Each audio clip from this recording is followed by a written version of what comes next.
இன்னைக்கு நாங்கள் தோப்பில் வந்து என்னென்ன பறிச்சிருக்கிறோம் அப்படிங்கிறத பார்க்கலாம். மிளகா செடியோட வித்துகளை வீட்டில் முளைக்க வச்சுருந்தேன். அதில் நிறைய முளைச்சிருந்தது. கொஞ்சத்தை தொட்டியில் வச்சுக்கிறேன். மீதி எல்லாத்தையுமே இந்த மாதிரி தோப்பில் கொண்டு வந்து நட்டு வச்சுருக்குறோம்.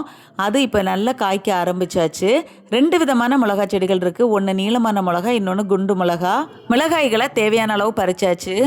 அடுத்து கத்தரி செடிகளை பார்க்கலாம். கத்தரி வித்துக்களும் வீட்டில் முளைக்க போட்டு அங்கேருந்து பிடுங்கி கொண்டு வந்து நட்டது தான். நான் விதைகள் விதைக்கும் போது எல்லாமே ஒரே வெரைட்டி அப்படின்னு நினச்சி தான் விதைச்சிருந்தேன். செடிகள் வளர்ந்ததுக்கு அப்புறம் பார்த்தா 2 டைப்பாக இருந்தது. ஒன்னோட இலைகள் ரொம்ப லைட் கலரில் இருந்தது, ஒன்னோட இலைகள் டார்க் கலரில் இருந்தது. அப்போ சரி 2 வெரைட்டி தான் இருக்குது அப்படின்னு கொண்டு வந்து நட்டுட்டேன்.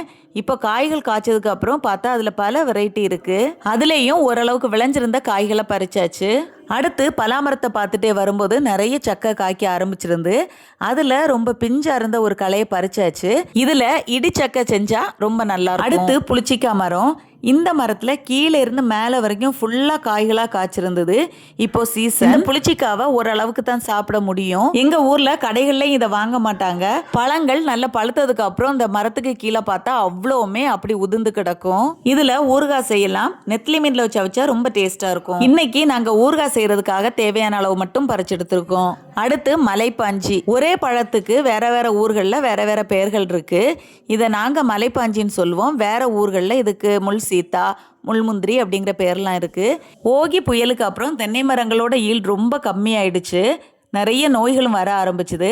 அதனால நாங்கள் இன்டர்கிராப்பாக இந்த மாதிரி நிறைய பழச்செடிகள் வளர்க்கலாம் அப்படின்னு முடிவு பண்ணோம். மலைப்பாஞ்சி பழங்களில் நிறைய மருத்துவ குணங்கள் இருக்கு அப்படின்னு சொல்றாங்க. மலைப்பாஞ்சி செடிகள் வளர்க்குறது ரொம்ப ஈஸி தான். சில நேரங்களில் பழங்களில் நோய் தாக்குதல் வந்து பழங்கள் மொத்தமாகவே கருப்பாக மாறிடும். எங்களுக்கும் அந்த மாதிரி ஆகியிருந்தது. இப்போ கொஞ்சம் பரவாயில்ல. பழங்கள் சைஸ் கொஞ்சம் சின்னதாக இருக்குது, ஆனாலும் நல்ல ருசியாக இருக்குது. அடுத்து நல்ல மிளகு செடியை போய் பார்த்தோம். ஒரு கொடியிலேருந்து நாங்கள் முன்னாடியே கொஞ்சத்தை பறித்து காய வச்சுருக்கோம். அடுத்த செட்டை போய் பார்த்தோம். இதில் பிஞ்சுகள் விட்டுருக்கு, ஆனால் இன்னும் அதை பறிக்கக்கூடிய அளவுக்கு விளையல. ஏற்கனவே ஒரு கொடியில் ரொம்ப நல்லா காய்க்கும். காயும் நல்ல நீளமாக இருக்கும். போன தடவை ரொட்டவேட்டர் போட்டு தோப்பை கிளியர் பண்ணும்போது கவனிக்காமல் அது மேலே விட்டுட்டாங்க. கொடி கட்டாகி அது பட்டு போயிடுச்சு.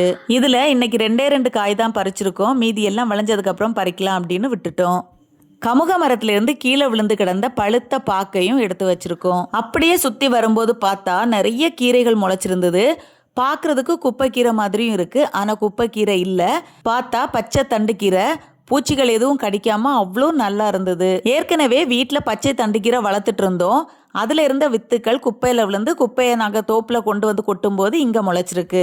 அதுலேயும் தேவையான அளவை நாங்கள் பிடுங்கி எடுத்துட்டோம். நாங்கள் தோப்பில் எந்த விதமான ரசாயன உரங்களையும் பயன்படுத்துறதில்ல.